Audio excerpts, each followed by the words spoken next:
everybody. Welcome to the Fire It Up with CJ show. Today we're going to be talking about evolutionary relationships, and we're talking to the author Patricia Albere about her book, Unleashing the Power of Mutual Awakening. What a fascinating book. This is perfectly timed. I'm so excited. So welcome. Thanks. I'm really glad to be here with you. So tell me a little bit. I want to, in the very beginning, you talk about your awakening experience that kind of launched this whole. Would you say that launched this whole seeking of this revolution? Is it re-evolution? Revolution. Revolution. It's Yes. like revolution, evolution with we. Revolution. Okay. Yeah. Is that what kicked off that awakening moment that you had? Yeah, it's a little more complicated, as most things are. Yeah. I had done a lot of, my own individual work and had been a teacher since I was 18. Wow. And the incident that, the thing that you pointed to, I met this man called Peter, who was a German, when I was 33. So, I'd been on the path for a while and I taught thousands of people by the time I met him. And he was it was like one of those meeting on a desert island kind of things, Mm-hmm. where you meet someone who's really different than who you would have normally dated or been attracted to. He was this gorgeous, sort of Jesus-looking, 8 years younger, very Wow. handsome, Yes. 8 years younger, but mystic. He was really a totally meditative mystic. Walk slow. He was always in a meditative state. Like he Oh man. never went normal. Never, Wow.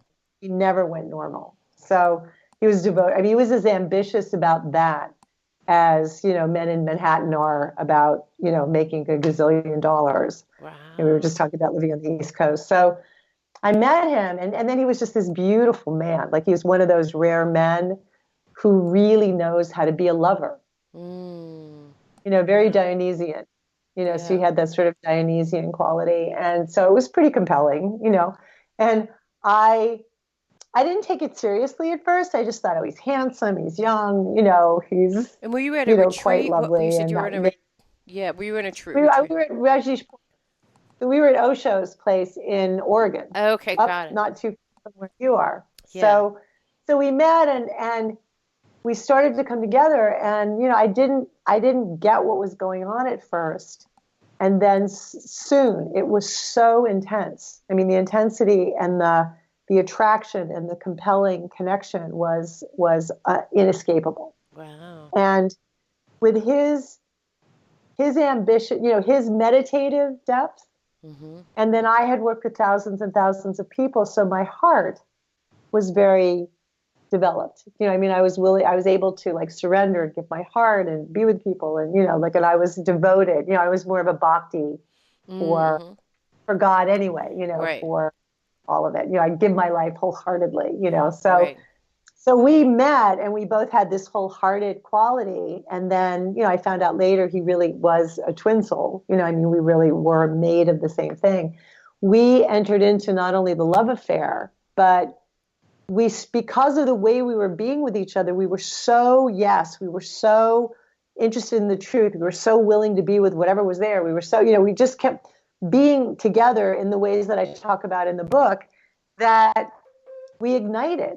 And A.H. Almaas, who's the creator of the Diamond Heart approach, I studied with him for a while. He is a brilliant awakened guy, and he spoke about something called the red sulfur awakening. You And said it's a Sufi almost term. And the red sulfur is did usually it happens. I'm sorry, you cut in and out. Almaas, Yes, A.H. almost. Almaas. Okay, got it. Yeah, and you're cutting your sound is cutting in and out. So Yeah, no, sorry. Yeah, you're cutting in and out. Okay, good. All right, let's start over again. So you were talking to Almas. You were studying well, yeah. Almas at the time. Well, he has a term called the red sulfur. I only heard of this way after the whole thing happened Mm-hmm. because I didn't know what was happening when Mm-hmm. I was with Peter.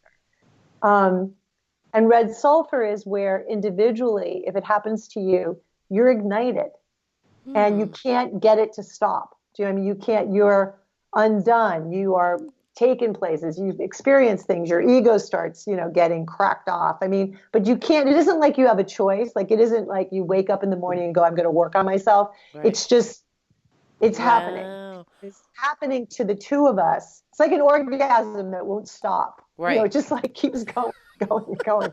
And, we were so intensely taken, like in one day, like what we would experience with each other was, just unbelievable. Mm. More intense than any teacher, than any awakened guru that we could have spent time with. That beautiful song from Van Morrison in the Garden where he says, no teacher, no method, no guru, just you and me in the garden. Wow. In Do the you garden. do you think that was facilitated by Osho's presence, or do you think it was just something completely separate and distinct No, from it? it was separate. Like he was an Osho devotee, but then we were there, but then we left. I mean, most of our relationship, the 4 years happened not there. Oh, We wow. were only there for like a month. No, Oh, it was us. wow. It was us. It was definitely Wow. whatever we were. And through the experience of being awakened together. So it wasn't an individual awakening. Most awakenings happen, if you're lucky, alone. Right. We were like inside together. So we would like wake up in the morning and we'd sort of be in some kind of space and I'd look at him and he'd look at me and it was like, we'd be like, okay, we were like in the same state. Wow. It'd be like we're looking around going, do you see that tree? And he'd go, yeah. Like it would be like you're in some kind of altered state, but you're in the same dream. Wow. And it was extraordinary. And the amount of love, and making love and all of that. I had never heard of Tantra. I didn't know anything. Right. So whatever it was, we were so taken in ways. I had words 20 years later for what happened. Wow. Wow. I And can't even imagine what that was like. it was beautiful. So for me, then he died. He was actually in a car accident. Long story, he ended up dying. So I was then ripped out of Oh not only my the God. man that I loved and loved and love, and all the trauma that you have no matter what. It was also, we had a shared consciousness. So it's like being Siamese twins or something, and all of a sudden, you're alone. Wow. And Wait, so, I but didn't know when he what to died, do. but when he died, did you still feel the connection and presence? Because even though he wasn't, his physical presence was not here on Earth, could you still feel the connection? And how did it Yeah, change? yeah. No, I could feel it, but I was so crazy. I was so Mhm. upset. I mean, the Wow. loss was so, I mean, there were times where I cried for 6 hours at a time. I mean, I understand Rumi. I get it. Hmm. Where you're just sobbing. You're beside yourself. You can't, you just, there's no getting over it kind Right. of quality. So it took me a long time to recover from just being so angry and sad and, all the different emotions. And I could feel him. I could Mm. really feel him. He even foresaw his death. He saw it ahead of time, and we kind of joked about it, like, no, it's not going to happen. And there were some different things. So it wasn't not going to happen, but it took me many years, and I continue to teach and work with people and work with people's individual process, and then at one point I felt fairly sane and able to feel him and miss him, but not be you know, Yeah. I mean, the fact that I recovered was one of the toughest things I've ever done. Yeah. How Quite long did honestly. it take you to? Because I've have another friend who was with her soulmate, and when he died, I don't know whether she's ever recovered. Like she's recovered, but there's always like a little piece of her that's kind of missing. She still talks to him. I mean, I think that type of connection is rare. I mean, It is. when I've talked to people who talk about soulmates, they say that sometimes you'll have a soulmate, um, but like to actually have an incarnate soulmate is It's something that special. happens very rarely. And Yeah. yeah, how long did it take you to Yeah. finally So recover? it took like 15 years, probably 15 years ultimately. I mean, it got better and better, but Yeah, yeah. around a little bit after that time, and then I kept thinking, what? Like I wouldn't have traded it for anything in the world. I mean, I get, the City of Angels. I don't know if you ever saw that. Yes, I have. Oh, Yeah. where he says even just to have that one day Yeah. together was worth eternity. I mean, that's true. Yeah. And you had Um, 4 years of that kind of I did. connected experience. I can't even imagine what it would be like. did. So let me just say, so what happened was around 5 years after kind of recovering, I started to experience a kind of completion. I've worked with thousands and thousands of people. There's tons of coaches, there's spiritual teachers, there's everybody's, doing everything. And I was just starting to feel like it was almost like in evolution where, there when the sea got full, Mm-hmm. there were so many fish that eventually one of the fish crawls out on the land. Right. Okay. Kind of happens. Finally the sea was full. Yes. And I felt this like the paradigm of working with people individually felt very full for me. Mm-hmm. And I didn't, that's all there is, right? There've been 40 years of working with people and working on yourself and meditating and doing yoga I mean, like, what else do you do, right? I mean, if you're lucky, maybe you get to be like the Dalai Lama. I Right. mean, the best is you get to be like a saint. Right. Um, but there's no vision for beyond that. And I realized at that time, I stopped teaching. And then all of a sudden, the whole thing with Peter came back, and I thought, oh, I now know why I'm here because Oh. the Oh, that's multiple beautiful. beliefs. Yeah. Yeah, it was like felt like a joke that I never got the answer. Like nobody gave Yeah. me the line. I was like, Oh. what? Why was I tortured? Oh. Like I was given a Yeah. gift, but I was also left alone. And when you've had that kind of absolute oneness, Mm-hmm. as a human being, to know that you're not alone really is heaven. Mm-hmm. As Walt Whitman said, we were together. I don't remember the rest. Mm. Mm. So I realized that it was the time on the planet that the individuation was becoming complete for many of us. And that with 7.5 billion people moving into the future, what Peter and I had had was like this indication of what might happen with people together. Mm. So what if it isn't your soulmate? What if you and I and 10 other people start to like turn towards each other with a kind of interest in the truth and connecting and then, like all of that stuff. And we go into that kind of a zone like the Warriors go into, when they're playing basketball. Like why is that only when there's music or a basketball game or somebody's making love? Mm-hmm. There's no reason for that. Right. None. And why couldn't it We're be just just two strangers versus you and a right. lover, your partner? Yeah. What is the depth? And so I started experimenting. I was, known enough and trusted enough as a teacher.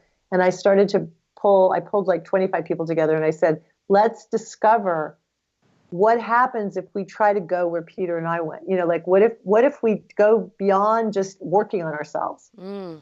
So you're together, not so that I can work on myself and you can work on yourself and we can, meditate and stuff. It was like, what if we do something else? And I had no idea what I even meant, but I knew that something was saying it's the time. Mm-hmm.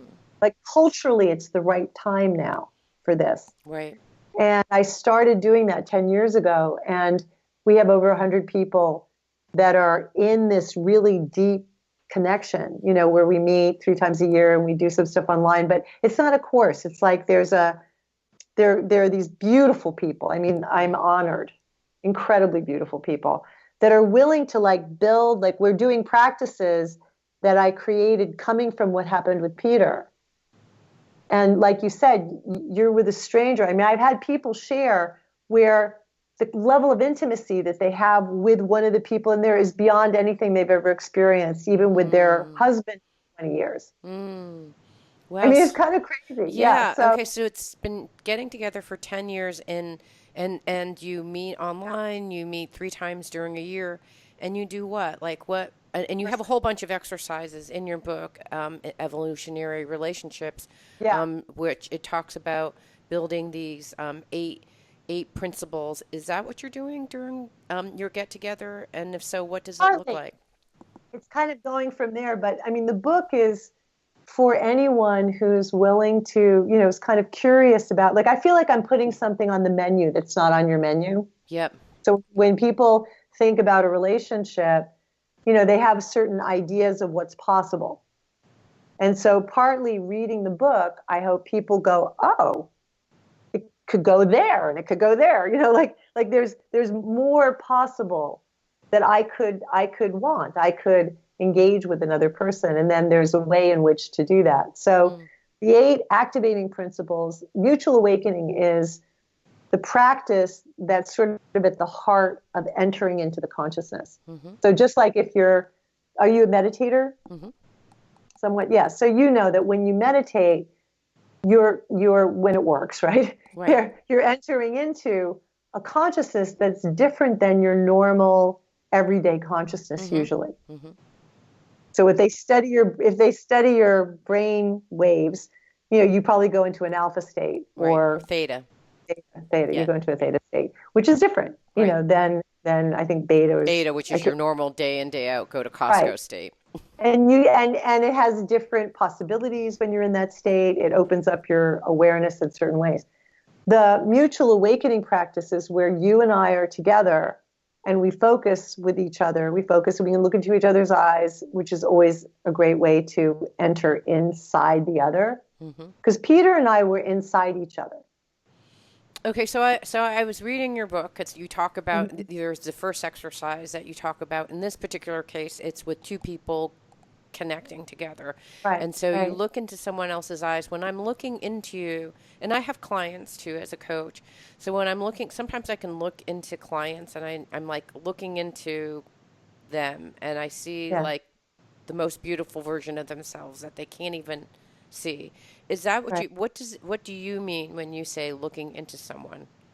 Yeah, there's some different levels. So, obviously when you want to learn how to access something, just like if we were learning how to taste wine, we would be learning how to discern things, taste for the woody part or taste for this or listen for that. Or, you'd be like, oh yeah, right. I think that I get that, I mean, because we're not usually paying attention.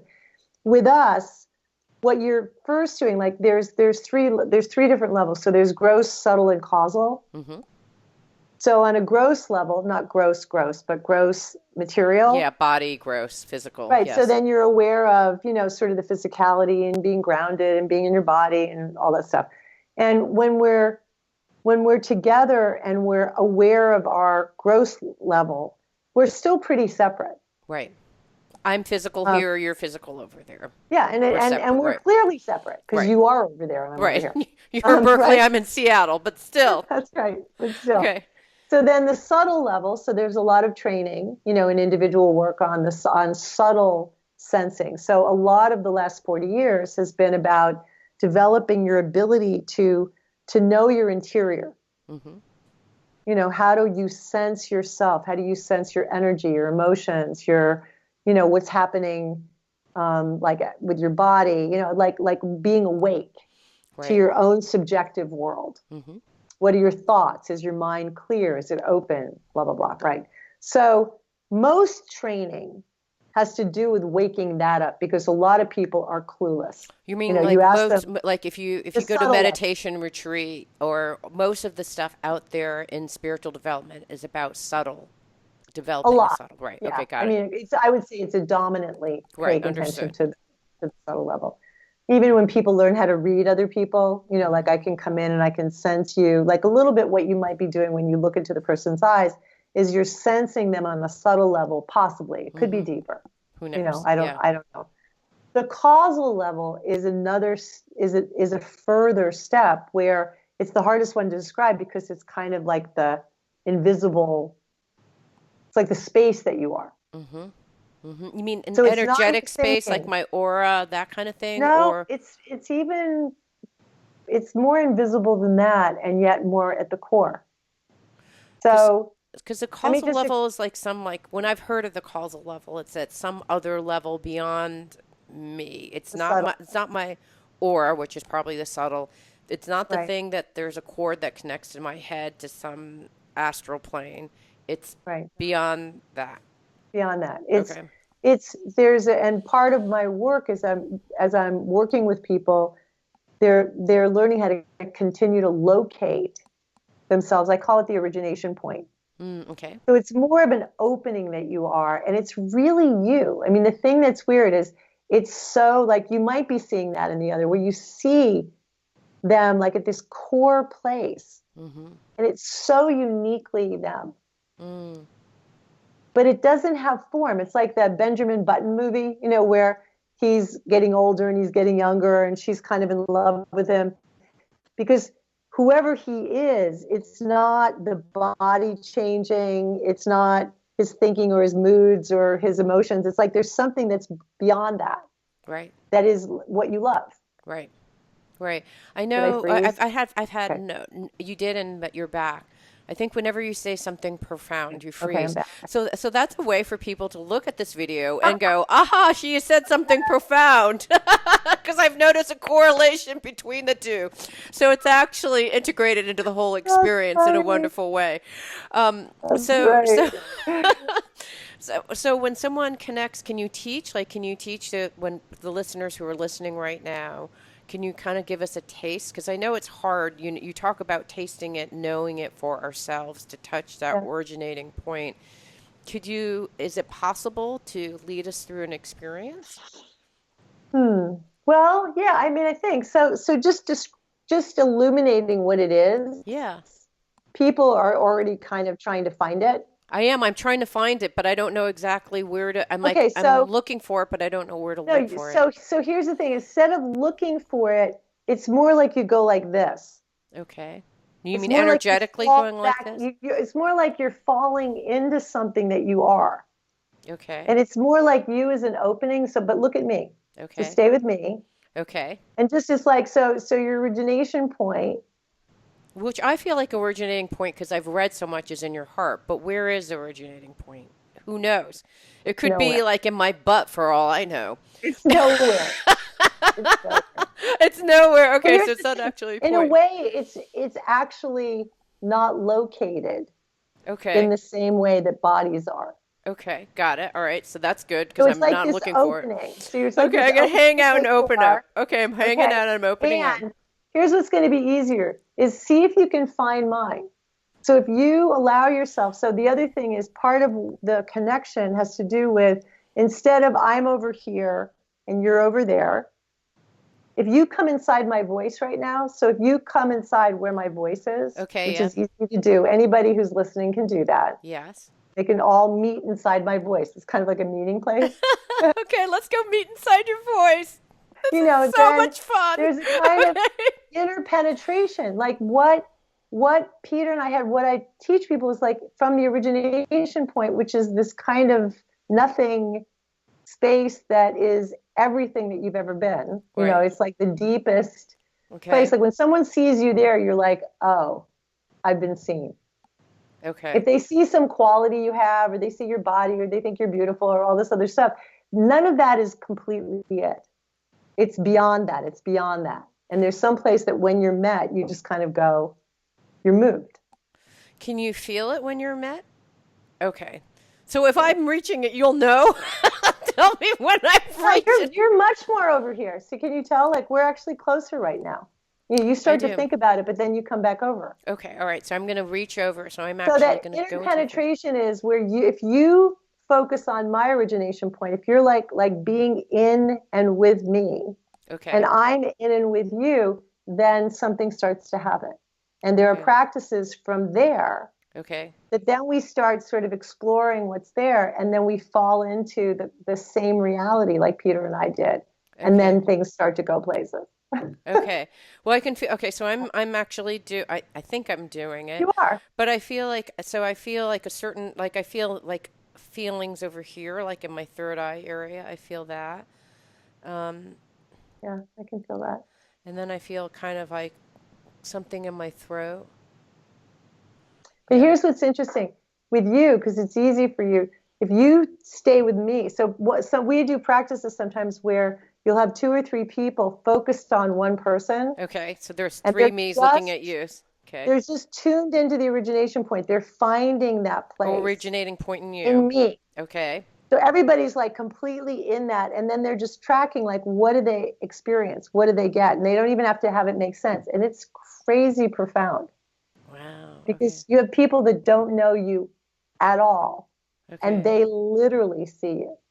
Wow. And you find out that being seen, usually you're seen to some level and you think you're in love. You're like, because it's so rare. Ah, right. Okay.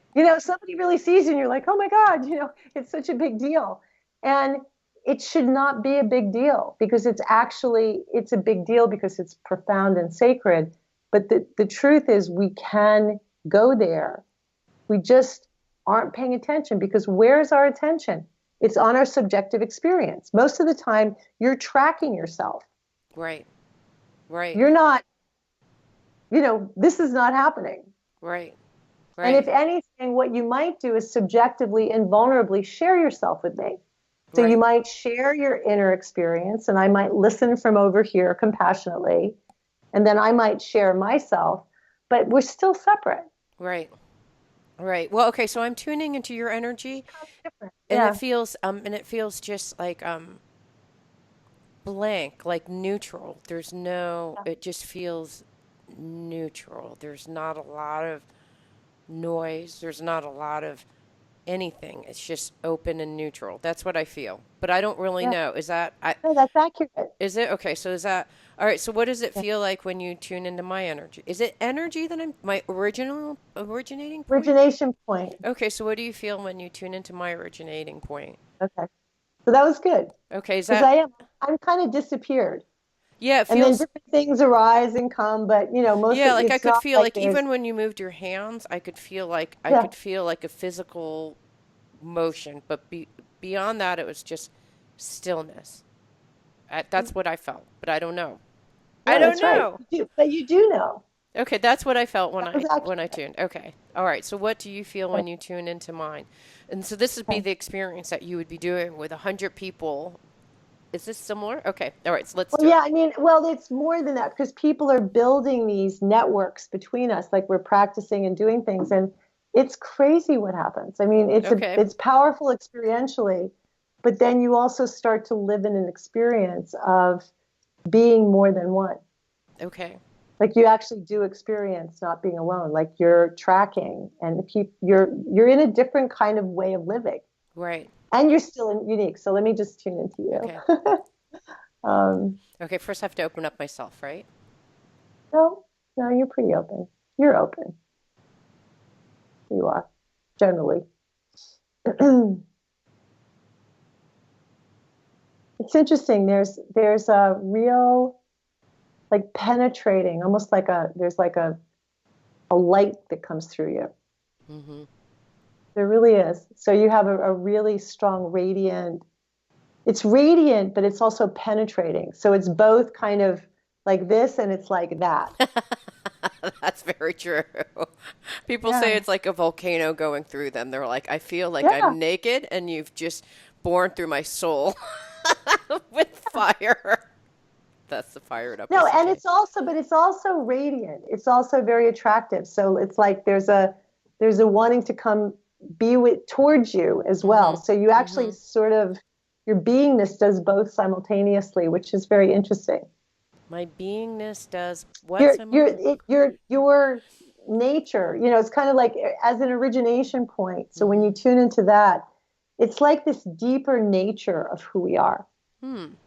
Okay. And some people are you can feel it. It's like a spark, or they're something very still. Like I'm more of that Yeah, it's peaceful emptiness. contentment. Yeah, peace. It's not even peaceful. It's just kind of empty. It's Yeah. almost like there's this I'm because striving to it be fills that up and point. then it doesn't, and it fills up and it doesn't. It can be impatient, Right. but it's kind of like it's like you're right. There's like a clear quality Yeah, yeah, that's yeah, there. But everyone's really quite different. Like you can yeah. feel it was interesting. This woman who's brand new to the work, Hmm. who's been very, very close friends with one of the teachers. So somebody who's only been in the work for about a year. And they've been practicing. They've been doing what I point to in the book, and they're doing the mutual awakening practice. And she was sharing today, she was saying it was incredible that her daughter, who's 22, who's in the work, they've known each other for 9 years. They've gone to hundreds of events. They've gone to various things. I Wow. mean, they've spent all this time together, and shared with each other and been Wow. close. This And woman and her and daughter do this? Wow. yeah, and no, but this is her friend who's new and who's known the daughter forever. Okay, got it. All right, got it. She said she just did one practice like this with the daughter, and they literally like saw each other and connected in a way that was like nothing that they had ever experienced. And now it's permanent. It's like something was permanently opened between them. Wow. So when they get together, there's just like a whoop, It's like just turn, there. it's It's there. there. Wow, that's fascinating. So it's not just a one time, like It's I open. yeah, wow, that's interesting. And is it because when they get together, they're open to opening up like that? Like let's say, The connection got made. It's almost like there's something that already went ka-chung, oh, and it fascinating. can't be unmade. It can't So be this is unmade. when not when there's a certain level of something, if it opens at a certain level, then it's like done. Like you can't Wow. not see them. Wow. Okay, so if And I were to see you again, I would see you in that same way. Is it out of a memory, a recollection, or just like an energetic the beingness? pathway, you actually Interesting. start to build the pathway. Fascinating. Now, Okay. whether you would or not, maybe you would. We've only had like it was only for a second. Right.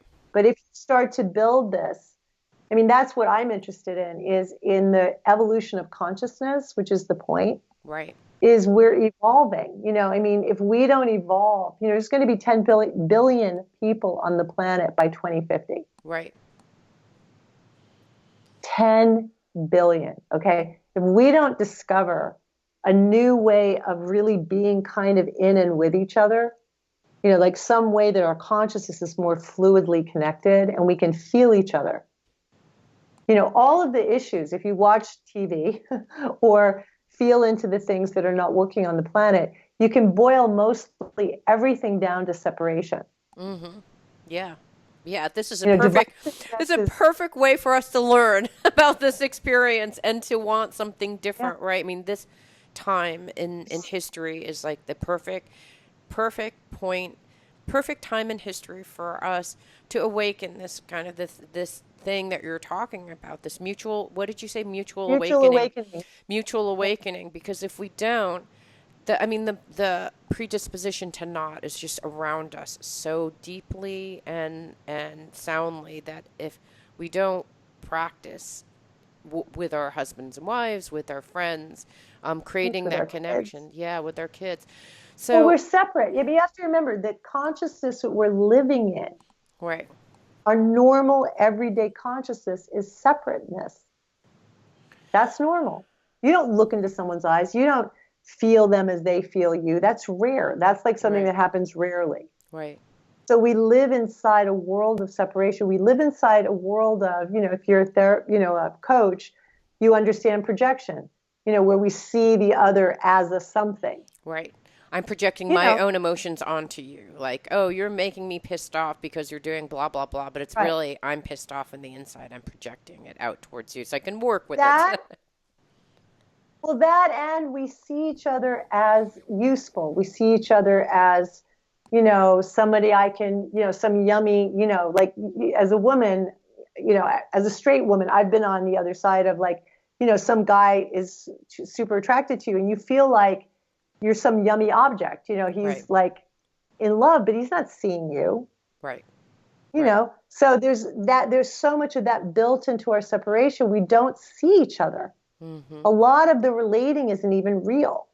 mm-hmm. And then it borders on real using and real objectifying. We think that's horrifying, but we're doing it all the time. We're me tooing all the time We to are each me too other. all the time. We are, not in some terrible way, Right. but we're not in contact. I mean, the thing about Peter, the thing that was so awful to lose, and it still is because it Mm-hmm. was Yeah, of so good with course. him, was we were in contact. Like it was real. Like it was like, we were touching for real. It wasn't my separateness that was touching. It wasn't my idea of who he was. It Mm. wasn't my thinking, oh, I'm really in love with him. Then I'm not touching him. Right. We aren't in real contact. And So if so you're not an come into egoic, reality. you talked about the egoic connection. That's what you're referring to. One in which it's about, but you said separate, competitive, self, projecting. Those are kind of our egoic, and that's That's what where, we do. yeah, that's where we operate. In our waking moments. When we're at least that's where I operate generally. I try not, Yeah. when I'm meditating, when I'm with my family and loved ones, I'm not that way. And maybe sometimes I am that way. But, when I'm going to the grocery store, who knows what state I'm Yeah. going to be in. So you've been practicing this for a while now. You've been practicing this in a group. So when you go to Starbucks and order a coffee or go throughout Yeah. your day, how is it different when you It are is. able I to do mean, this? this interesting is this consciousness besides the intimacy. So what it develops is a kind of everything's touching everything. Mm, It's really interesting. So the more you go into this consciousness, you start to experience kind of like this intimate quality of consciousness with everything. mm, You're more moved by things. You're right. more reading. Like silly story. I was hiking up in Tilden Park and was taking a walk, and this sort of Rin Tin Tin kind of German Shepherd, Yeah. really cute, Yeah. comes walking past me with this owner, and I just thought they looked cute. And he had a big stick in his mouth, Yeah. a giant stick. So they go past, and then we turned. We were going in the opposite direction. They came back by again, and I could so feel the dog. Yeah. I couldn't help it. I just felt like I was inside the dog, and he was so like earnestly wanting to do something. I mean, it was kind of like he was carrying the damn stick because he wanted to like have a mission. You could tell. It was like he should have been like one of those dogs who was saving children from Right. And he's fires. like, why am I in this park? The best It I was can do is a so stick. cute. And I said that to the owner. I said, oh my God. I said, I don't know if this is correct, but I said, I so feel this about your dog. She says, you have no idea. She says, he is like on a mission all the time. He Oh, drives me crazy. sweet. But I totally got him. Like I could read who Right. the dog was. And that was just me walking past him. Right. And so the So, so dogs are your generally, consciousness yeah, gets perfect that way. dogs are generally open, I find, because I just see dogs and then it's like the Yeah. dog gets, I don't know, I'm not sure what happens, but I have my inner dog meets the other inner dog and we start playing. Right. But what happens when, I'm sure you have because you have this way of connecting, there's some people who don't want to be seen. So can you connect it with them when they're like just, shut down? Well, you still, even though so this is also about mutuality. Right. Right. So if So they're like, get out I of my can pick up space. on stuff. No, you can still feel what's going on. You just don't turn to them in a certain way because they don't want to. Okay, got it. So if But they're your close. psychic awareness, like your awareness of who's there and what's going on, becomes very loud and clear. Mm-hmm. The other thing that's interesting, this is why I find it's easy to find. So like, meditation, sometimes it's hard to get into it. Mm-hmm. Sometimes, right? Yeah. With this, there's something about the being together that it goes boom, like it happens quickly. Right. And your eyes are open, and there's usually a certain amount of talking. Right. So you're training your brain to have eyes open, verbal movement, so that when you're moving around, like it trains your consciousness to be awakened in this way, period. Right. Okay. Right. So you're Because interacting. unfortunately, Yeah. with meditation, it's eyes closed, not talking. Yes. It's not making your brain hook up with both sides. Right. In a day-to-day experience, right? You meditate in your meditation space, and you don't, and you close your eyes and you are sitting on a pillow that's made out of buckwheat, which you never do during the day. So you're going around. So what I'm hearing Yeah, is that when you work in these groups, you're training your eyes to see another person, to hear another person's. Because when right. you said go into my voice, I never thought about going into someone else's voice, but if you do go into someone else's voice, you do, when you were doing that and I was going into your voice, there is a certain quality about that person that you hear that I Mhm. wouldn't hear normally. Right. I Right. think I probably do it at an Yeah. unconscious level because I'm a coach, so I kind of can Right. hear and see, but it's kind of cultivating that in your day in, day out experience, which I think would be fabulous. Is it Yeah. fabulous? It is. It's the most wonderful. I mean, the consciousness is so fluid and interpenetrating. The other thing is there's a lot of dimension to it. Like the more you practice, the more you're getting all these different, like the veils get thinner. So I feel almost like I'm here, I'm not here. Mm-hmm. I'm here, I'm not here. Yeah, like a meta position. You're kind of here, Yeah, and then you're kind of like floating and yeah. seeing yourself in a And different no, place. there's other like you're just aware of more dimensions. Here's the other reason. Usually you're in your little bubble. Right, It might be a meditative bubble or it might be a self-concerned bubble. right, But we've been training ourselves to be in our own bubble. right.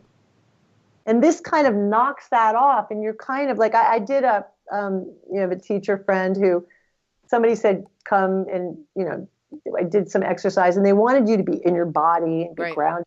And it felt like I was being shoved into a small place. It was weird. It Oh, was like like, she's because like I'm in here. my body. I She's like feel my do body. this and It do was these like, things. I see. no, And so, no, it's like go into just be grounded in your body. Put all your energy. And I felt like, oh my God, my energy is everywhere and here. It was just like I don't even want to do that. That is so, because I hadn't had to do something like that in 10 years. And I was just like, ew, I don't want to do that. I'm just laughing because I'll go into these spiritual stores and people are like, "Your aura is just so big. Tuck it in, pull it in." And then No, no. I started getting worried. I'm like, "Why is my aura so big? What am I supposed to do?" And then I would try to pull it in and I was like, "Screw it. Like I don't like I must have been designed this particular way because when I try to pull it in, I'm laughing because it feels the same way. Like I'm like I'm sitting there trying to like shrink myself. It feels awful. But that's really funny. Yeah. Well, no, also, it's interesting. You probably love the 100 people because it's like one of the rules is you're never too much. Right. Yeah. Thank you. Never, never, never. As in never. You are, Right. and part of what happens in the deeper work, with two people who really want to be there, is also the depth of like how often does anybody go, give me all of yourself? Right. Like never, Right. right? I mean, Right. almost never. Right. And Peter and I were so insane that way. I mean, he was just always like, he was so pulling me through, like the goddess would come. I mean, it was crazy. It Oh, was like that's the amount of very like cool. who would show up because he wanted all of me and then some and then some and then some and then some and then some. And it's so rare. Mostly people are like, okay, that's good. Right. I'm done. They're like, that's enough. I'm done. Most people, they're like, Okay, good. they're kind of like, there's, I They're get like, and she's so intense, like about 1,000 times a day. And and it's really hard. You would so love it. Because when I try to tuck it back, I try to like when I meet people for the first time, I try to divide by 100 because I'm too scary for most people. So I have to kind of like, it's like I'm trying to moderate myself so I'm not terrifying. But it's hard because it feels very unnatural because it isn't natural, right? Because it is unnatural. Yeah. And the other piece is part of what this consciousness is headed is into the future. And you know what? Instead of the woundedness that we've been dealing with, it doesn't mean we don't have our woundedness. We're human, we have wounds, but there's also divinity. Mm-hmm. There's also, what about all of the fullness that you are? What about all of that being invited and held? There's so much of that missing. Okay, And sign me up. Where to go? No, I was going to say you should totally come. I'll let you know later. You should Okay. totally come. All right. So the question is that I have is because unfortunately I've had lots of situations where you hold hands with people. I did this one spiritual workshop where this woman had like we were always supposed to put our energy it's just so absurd. But so I have to tell you, she had this cauldron, right? And she had each of us throw our energy into the cauldron. And she was like, with like Thoth, or I can't remember what Egyptian god or goddess she was calling in, and she was like stirring this thing, woo, whatever, and playing drums, and there was like all sorts of insanity. People were bringing feathers, or running back to their car and getting feathers and stone. I mean, I don't know. It was just like mayhem. The whole thing just seemed comical and scary and weird at the same time. So she had this imaginary, energetic cauldron, and then she had each of us drink of this energy. Imaginary thing. And I drank of it, and I threw up. It made me feel so. I'm not sure what the hell was in this thing, but it made me feel sick. And I've actually had instances where I've been in yoga, and each of us had our heads attached to each other, and It was awful. I felt nauseous, like I was going to die. So. How is this? How is this? How is this different? No, this is a great different? question. This is a great concern. Human beings can be wonderful and they can be terrible. Yeah, or they're having a hard time. Not that they're terrible, No, but they're having a hard sometimes time. people, there's a few people that we can see on television who are terrible. Right. Okay. Yeah. It doesn't mean we have the whole range. Right. We can be amazing and we can, be brutal. Right. So, and groups especially, I've worked with at least 150,000 people. Okay. Wow. I've done a lot of groups. Right. Tons. And it can be horrible. I mean, you can be in a group and you can just be like, get me out of here right now. Yeah. The energy of the group feels awful. Weird. Right. Oh my God. Yeah. So with this, part of what I was very cognizant of in building there's online stuff that people can do that's not as complicated as what I'm telling you about. The Evolutionary Collective is this very particular, more intensive dive into where this consciousness can go. Okay. Okay. But since that's the subject that we're on. Right. And so the cultivation of the container of one of the things is who's in the room matters. Right. If you have one person who's like bipolar, who's doing some kind of crazy thing, it affects the whole room. Right. Absolutely. Yeah. Absolutely. So there's a 3-day intensive that we do. There's 2 of them in April, one in New York and one in Long Beach, where we take people into the space and consciousness where we do this. And one of the spaces is who's in the room matters. Mm. If you're just awakening to the fact that you were abused in your childhood and you're needing to work through that, this is not the right place for you. Well, then how can you tell those people not to come? Like, you don't know who signed up for this 3-day event. Well, when people get clear about what the 3-day is, and Right. while they're in it, it just becomes clear whether this is the right place, whether this is the right next step for you, because it's called post-personal. We're actually not working on people's personal issues. Okay. Now, it doesn't mean any of us are perfect. Right. But that's not the focus. Okay. So you go in, it's just about connecting with your originating point.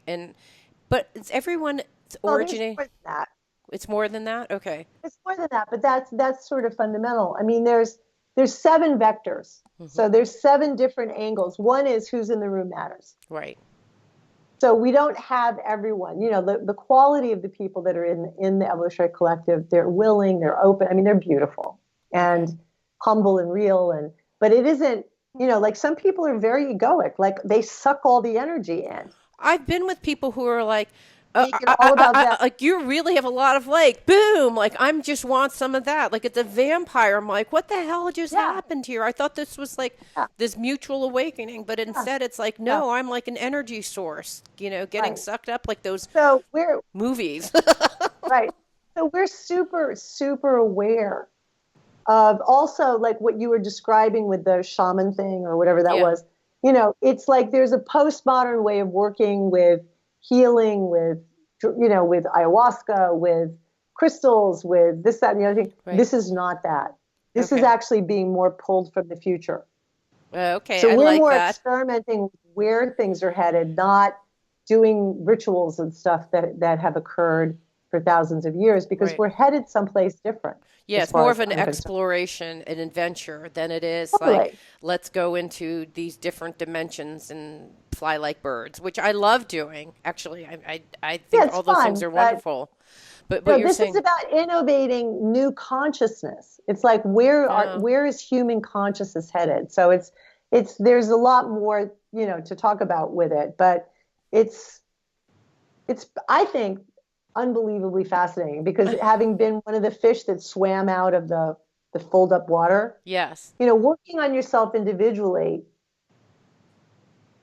not that you don't need to keep doing it, but it's kind of like there's a point where you're kind of like, okay, Yeah. so now I'm what? totally there. That's what's so I funny know because you are. I know it's amazing. I saw the interview that you had, and I was like, okay, I'm there.